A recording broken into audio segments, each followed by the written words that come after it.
Assalamualaikum warahmatullahi wabarakatuh. Apa kabar teman-teman? Teman yang soleh dan soleha semuanya. Hari ini kita bertemu kembali dalam pembelajaran pendidikan agama Islam, ya, yaitu kita akan pelajari bab 3 tentang cita-citaku menjadi anak soleh. Yang pertama yaitu orang jujur disayang Allah. Yang kedua, hormat dan patuh kepada orang tua dan guru. Yang ketiga, sikap menghargai pendapat, ya. Baiklah teman-teman, sebelum kita mulai pembelajaran ini, tak lupa kita membaca doa belajar. Ya, kita mulai dengan baca ta'awuz dan basmalah. A'udzu billahi minasyaitonir rajim. Bismillahirrahmanirrahim. Rabbi zidni ilman warzuqni fahman waj'alni minas shalihin. Amin ya rabbal alamin. Nah, sekarang kita akan membahas yang pertama, yaitu tentang orang jujur disayang Allah, ya. Nah, di sini berjudul tentang cita-citaku menjadi anak soleh. Ya, insya Allah kalian pasti semua akan bercita-cita menjadi anak yang soleh, ya. Walaupun memang cita-cita kalian nanti sudah besar, ada yang ingin menjadi dokter, ada yang menjadi guru, atau ada yang ingin menjadi pilot ataupun sebagainya, tapi tetap cita-cita menjadi anak soleh itu harus kalian tanamkan. Agar apa? Agar nanti ketika kelak menjadi cita-cita kalian itu, ketika menjadi seorang dokter itu adalah menjadi dokter yang soleh, ya, menjadi guru yang soleha, atau menjadi pilot yang soleh, ya. Nah, yang akan kita bahas yaitu tentang orang jujur disayang Allah, ya. Kenapa? Ya, karena Allah pasti menyukai orang yang jujur, ya. Kalian tahu apa artinya jujur, ya? Di sini, ya, kita bisa baca jujur itu artinya adalah lurus hati, ya. Artinya lurus hati itu artinya benar, atau dalam arti lain memberitahukan atau menuturkan sesuatu dengan sebenarnya dan sesuai dengan kenyataan yang sesungguhnya, baik dalam perkataan maupun perbuatan. Artinya orang jujur itu ketika berkata dan bertindak itu apa adanya, tanpa menambah dan mengurangi. Artinya dia tidak berbohong, ya, tidak menambah-nambahi, ya, seperti itu. Nah, di sini perilaku jujur dibagi 3, yaitu yang pertama, 1, jujur kepada Allah. Yang kedua, jujur kepada diri sendiri. Yang ketiga, jujur kepada orang lain, ya. Nah, nanti di sini akan kita bahas satu persatu. Nah, sekarang kita lihat, ya, apa saja manfaat ketika kita bersikap jujur dalam kehidupan sehari-hari. Yang pertama yaitu hidup kita akan selamat, ya. Artinya hidup kita akan selamat, ya, kita akan selalu dalam lindungan Allah Subhanahu wa taala, baik di dunia maupun di akhirat, ya. Yang kedua, orang jujur itu selalu disenangi orang lain. Artinya apa? Ketika kita bergaul dengan teman, ya, dengan keluarga, insya Allah pasti kita akan disenangi karena kita, ya, selalu jujur, berkata yang benar, tidak pernah bohong. Insya Allah pasti teman kita akan banyak, ya. Lalu yang ketiga, meningkatkan martabat. Artinya apa? Meningkatkan martabat itu, ya, kita akan menjadi orang yang selalu dihormati, ya, sama orang lain maupun sama keluarga kita maupun siapa saja, ya. Kalau kita menjadi orang yang bersikap jujur, ya, martabat kita akan meningkat, ya. Lalu yang keempat, dipercaya oleh orang lain. Nah, ini nih, ya, kalau kita menjadi orang yang jujur, insya Allah pasti kita akan dipercaya oleh orang lain. Artinya kita sama siapa saja dikasih amanah, orang itu tidak lagi tidak lagi ragu-ragu. Artinya karena kita selama ini menjadi orang yang jujur, ya, jadi artinya kita dipercaya oleh orang lain ataupun siapa saja. Lalu yang terakhir yaitu mendapatkan surga di akhirat, ya. Nah, ini yang kita dambakan, ya. Insya Allah pasti semua orang ingin mendapatkan surga. Nah, untuk mendapatkan surga itu, kita harus menjadi orang yang jujur. Itu yang utama, ya. Nah, di sini kita akan pembahasan tentang, ya, yaitu yang pertama, jujur kepada Allah, ya. Artinya jujur kepada Allah yaitu, ya, kita harus melaksanakan perintah Allah dan menjauhi larangan Allah, ya. Kita tidak boleh berbuat yang tidak baik kepada orang lain, ya. Kita harus menjaga menjaga perbuatan kita, ya, baik kepada siapa saja, kepada orang tua, kepada teman, ya, kepada saudara kita. Dan juga kita harus melaksanakan perintah Allah, yaitu dengan sholat 5 waktu, ya, puasa, membayar zakat, ya, dan juga sedekah, dan juga yang terakhir kalau kita menjadi orang yang mampu, kita naik ke haji. Nah, itu adalah perintah Allah yang harus kita laksanakan dan menjauhi larangannya, ya. Lalu ya di sini, ya, yang kedua, berdoa atau memohon kepada Allah. Artinya perbuatan yang jujur kepada Allah, kita berdoa sama Allah, memohon kepada Allah agar kita selalu menjadi anak yang soleh dan soleha, menjadi anak yang jujur, ya, selamanya, ya. Lalu yang ketiga yaitu selalu berperilaku baik kepada orang lain. Nah, sini kalian bisa lihat, ya, gambar bagaimana kita berperilaku baik kepada orang lain, yaitu kita kalau mempunyai adik, ya, kita sayang adik kita ajak main adik kita bantu ketika mereka atau adik kita dalam kesusahan dalam belajar, ya, kita harus membantu siapapun yang membutuhkan bantuan kita. Nah, kita juga, ya, baik sama teman, saling berbagi, ya, terus bergotong royong, bermain sama teman, ya. Kita itu adalah sikap yang berperilaku baik kepada orang lain, ya. Lalu yang kedua yaitu jujur kepada, ya, diri sendiri. Nah, di sini jujur kepada diri sendiri yaitu yang pertama berperilaku baik, ya. Berperilaku baik kalian bisa lihat, ya, gambarnya, yaitu dengan apa? Kita menghormati orang tua kita, ya, ketika kita mau berangkat sekolah, pulang sekolah, kita mencium tangan mereka, ya. Lalu setelah itu apalagi? Kita membantu mereka di rumah, ya, membantu ibu terutama. Dan juga kita belajar dengan tekun, ya. Banyak sekali, ya, berperilaku baik itu.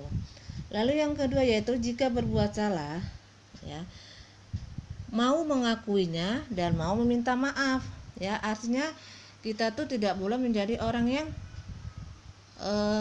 tidak mau memaafkan, itu salah, ya. Jadilah contoh seperti Rasulullah. Rasulullah itu adalah seorang yang pemaaf, ya. Beliau tidak pernah marah. Beliau selalu bila ada yang menyakiti beliau, dia selalu memaafkan mereka, ya. Nah, kita jangan jadikan diri ini sebagai seorang pemaaf, ya. Artinya kita selalu memaafkan orang ketika teman kita berbuat salah. Kita tidak boleh ada rasa dendam dan juga tidak boleh menyalahkan orang lain, ya, seperti itu. Dan juga yang keempat yaitu tidak bersikap sombong, ya. Kalian tahu, ya, apa itu sombong, ya? Mungkin sudah tahu, ya. Sombong itu merasa kita tuh paling baik, paling benar, ya, atau misalkan dalam keseharian tentang materi, ya, kita paling kaya, kita jadi sombong. Itu tidak boleh. Kita tidak boleh bersikap sombong, ya. Yang hanya pantas bersikap sombong adalah siapa? Allah. Allah lah yang paling, ya, yang paling yang pantas, ya, bersikap sombong. Kenapa? Karena Allah yang menciptakan manusia. Jadi Allah pantas sombong, tapi manusia tidak boleh sombong, ya. Seperti itu. Lalu menyadari kekurangan dan kelebihan diri sendiri, ya. Artinya kita menyadari apa kekurangan kita kepada orang lain, apa kelebihan diri kita, ya. Kalau kekurangan kita perbaiki. Nah, kalau kelebihan kita, misalkan kita pintar, nah, jadikan kepintaran kita itu membantu orang lain dengan apa? Misalkan ada teman yang tidak bisa mengerjakan tugas ya, mungkin susah. Nah, kita apa? Mengajarinya. Tapi bukan berarti kita memberikan contekan, itu salah, bukan seperti itu. Tapi kita membantu mereka dalam hal pelajaran, mengajarinya agar mereka menjadi paham ya, seperti itu. Lalu yang ketiga yaitu jujur kepada orang lain ya. Nah, di sini yang pertama yaitu mempunyai sikap yang tenang. Artinya apa? Kita mempunyai sikap yang tidak boleh cepat marah. Karena ada hadisnya ya, la taghdab walaka jannah. Janganlah kamu suka marah, maka bagimu surga. Nah, itu di dalam hadis sudah dikatakan, kita harus mempunyai sikap yang tenang. Jangan apa-apa temannya ngomong gini langsung marah atau bersikap tidak baik kepada teman ya, suuzon. Nah, nggak boleh ya, kita harus mempunyai sikap yang tenang ya. Insya Allah kalau kita punya sikap yang tenang, teman-teman kita juga akan senang kepada kita. Lalu yang kedua, menjawab pertanyaan dengan yakin dan tidak terburu-buru. Nah, ini. Nah, ketika mungkin dalam pelajaran sekolah ya, ketika ada pertanyaan atau ketika kita ditanyakan oleh guru tentang sesuatu, nah, kita menjawab pertanyaan itu dengan yakin dan jangan terburu-buru. Akhirnya terburu-buru jawabannya akan salah ya. Lalu yang ketiga, cerita yang disampaikan tidak berubah dan mengada-ada. Nah, ini tidak boleh ya. Ketika kita menyampaikan cerita harus sesuai dengan kenyataan ya, sesuai apa yang ada, nggak boleh buat-buat, tidak boleh ditambah-tambahkan ya, tidak boleh. Ya. Lalu ya, selanjutnya yaitu hormat dan patuh kepada orang tua dan guru ya. Kita harus hormat kepada orang tua kita. Ya, hormat itu artinya apa? Yaitu menghargai, sopan atau tunduk ya. Karena apabila kita saling menghormati ya, berarti kita saling menghargai yang terlahir dari dalam diri sendiri yang ditunjukkan kepada orang lain ya. Nah, terutama yaitu tentang kita harus hormat dan patuh kepada orang tua kita ya. Nah, kalian mungkin sudah tahu ya, orang tua kita adalah orang yang berjasa bagi diri kita ya. Ya, ibu yang melahirkan kita ya selama 9 bulan, lalu menyusuinya selama 2 tahun, setelah itu mendidiknya menjadi kalian menjadi orang yang pintar ya. Sedangkan ayah juga berjasa mencari nafkah untuk memenuhi kebutuhan keluarga ya. Nah, itu kita harus hormat dan patuh kepada kedua orang tua kita ya. Nah, dengan apa? Yaitu melaksanakan apa yang diperintahkan orang tua. Contohnya kalian ya membersihkan tempat tidur ketika kalian bangun tidur ya. Jadi jangan ibu kita yang membersihkan, tapi kita sendiri ya, seperti itu. Lalu apalagi ya, membantu ibu memasak di dapur ya. Terus apa? Nah, itu ya, mengerjakan pekerjaan rumah ya, saling bekerja sama, saling bergotong royong ya, seperti itu. Nah, itu adalah contoh hormat dan patuh kepada orang tua.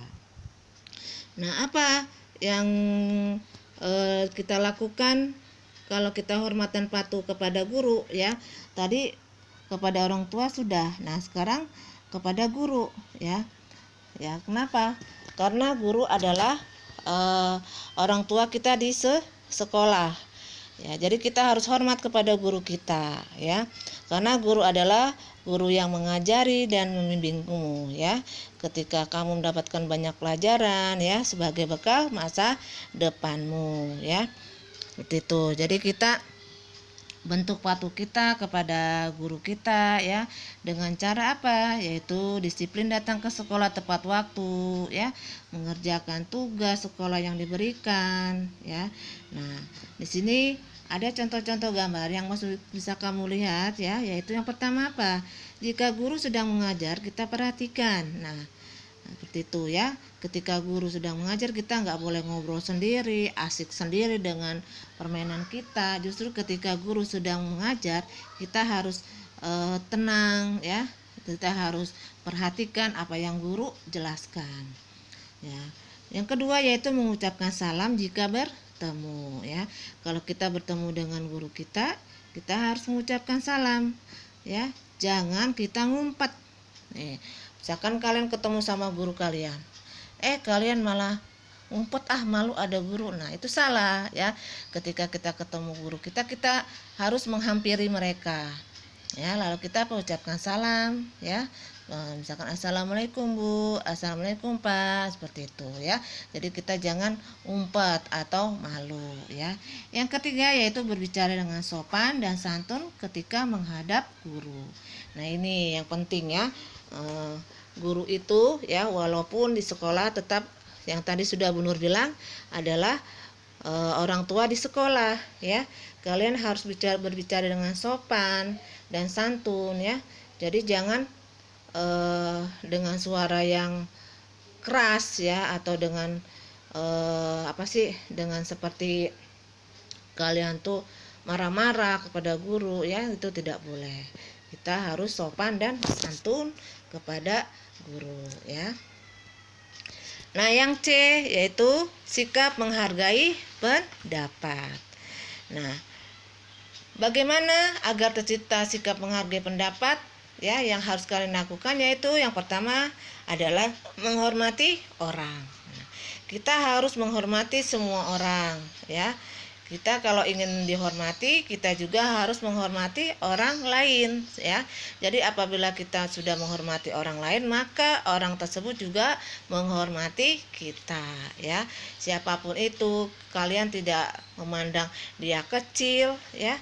Walaupun dia adik kita, dia kita harus hormati ya. Begitupun dengan yang sudah dewasa, yang sudah tua harus kita hormati. Lalu yang kedua, mendengarkan pendapat orang lain. Nah, ini yang penting. Ya, kita harus mendengarkan pendapat mereka. Jangan kita mau didengarkan pendapatnya, tapi pendapat mereka tidak mau kita dengarkan. Itu salah ya. Jadi kita harus saling mendengarkan pendapat. Nah, kalau pendapat kita harus kita merasa dihargai, kita juga harus menghargai pendapat orang lain ya, seperti itu ya. Jadi pendapat kita itu kalau ingin didengarkan orang lain, maka kita harus mendengarkan pendapat orang lain juga ya. Lalu yang ketiga, rendah hati. Nah, ini ya, kita harus menjadi orang yang lemah lembut ya, dalam arti kata jangan merasa sombong, jangan merasa pendapat kita harus mereka dengarkan. Gak boleh pendapat orang lain didengarkan, harus pendapat saya didengarkan. Itu salah ya. Jadi kita harus rendah hati ya, kita harus mendengarkan semua pendapat orang lain, karena semua mempunyai hak ya berpendapat. Lalu yang keempat yaitu mau berdiskusi bersama teman-teman. Kita kalau ingin pendapat kita sama ya, satu tujuan, kita harus diskusi dengan teman-teman kita. Jangan kalian maunya sendiri, udah biarin aja pendapat saya yang harus dimenangkan, yang harus didengarkan. Tapi kalian tidak mau diskusi dengan teman, itu juga salah ya. Semua harus didiskusikan dengan teman-teman ya. Karena kalau ingin mencapai mufakat, maka harus ada musyawarah atau diskusi bersama-sama. Lalu yang kelima, tidak ingin menang sendiri. Nah, ini kita jangan menjadi orang yang egois, yang ingin menang sendiri, yang hanya ingin pendapatnya didengarkan saja ya, tetapi pendapat orang lain tidak mau didengarkan. Kita harus menjadi orang yang ini ya, netral. Artinya kita harus menghargai semua pendapat teman-teman kita ya, walaupun pendapat itu mungkin tidak sesuai dengan apa yang kita harapkan, tapi tetap ya kita harus menghormati pendapat mereka. Nah, lalu jika kamu memiliki sikap menghargai pendapat ya, maka tidak akan terjadi ribut sesama teman, merendahkan orang lain, terus tidak mau mendengarkan orang lain berbicara, ya, ingin menang sendiri, merasa paling pintar atau bersikap sombong. Nah, itu tidak ada. Tidak ada lagi kalau kita mempunyai sikap menghargai pendapat, ya. Tapi kalau kita tidak mempunyai sikap menghargai pendapat, maka yaitu yang tadi Bu Nur bilang, ya, yang tadi Bu Nur jelaskan, akan terjadi seperti itu, ya. Nanti kamu bisa baca buku, ya, kembali, ya, agar kamu lebih jelas lagi, ya.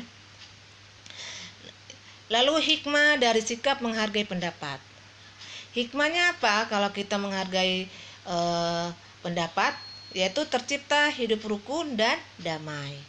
Hidup kita akan selalu tenang, damai, ya, tidak terjadi perselisihan, tidak terjadi pertengkaran. Kenapa? Karena kita menghargai pendapat. Lalu yang kedua, mempunyai banyak teman, ya. Kalau kita mempunyai sikap menghargai pendapat orang lain, semua kita hargain, insya Allah pasti kita akan punya banyak teman. Karena kenapa? Ya, karena orang pasti senang berteman dengan kita, ya, karena kita orangnya saling menghormati, saling menghargai, ya, seperti itu. Lalu yang ketiga, disayang orang tua, ya. Orang tua pasti bangga dan senang mempunyai anak yang tidak sombong, ya, yang selalu baik hati, yang selalu rendah hati, ya, yang mau berdiskusi bersama teman-teman ketika mengadakan pendapat, ya. Nah, pasti orang tua juga akan senang mempunyai anak seperti itu, ya. Bukan hanya orang tua, ya, pasti teman-teman tadi, ya, yang tadi dijelaskan, teman-teman kita juga senang kepada kita, ya. Yang keempat, membuat orang lain senang. Nah, itu, ya. Jadi kalau kita mempunyai sikap menghargai pendapat, maka orang lain pun akan senang, bukan hanya keluarga saja, ya, teman kita di sekolah, ya, teman kita yang di rumah, di lingkungan masyarakat pasti akan senang kepada kita, ya. Insya Allah, ya, itu saja yang bisa Bu Nur jelaskan. Setelah kalian mendengarkan penjelasan ini, kalian bisa menulis tugas bab 3, ya. Kerjakan soal-soal latihan halaman 46 bagian C dan E-nya saja, ya. Kalian tulis jawabannya saja di buku tulis seperti biasa. Setelah itu hasil jawabannya difoto dan japri ke Bu Nur Rohmah. Ya, selamat mengerjakan, ya. Sebelum kita tutup pelajaran ini, marilah kita baca hamdalah dan doa sesudah belajar, ya. Alhamdulillahirabbil alamin. Allahumma arinal haqqa haqqan warzuqna ittiba'ah. Subhanakallahumma wa bihamdik asyhadu an la ilaha illa anta astaghfiruka wa atubu ilaik. Assalamualaikum warahmatullahi wabarakatuh.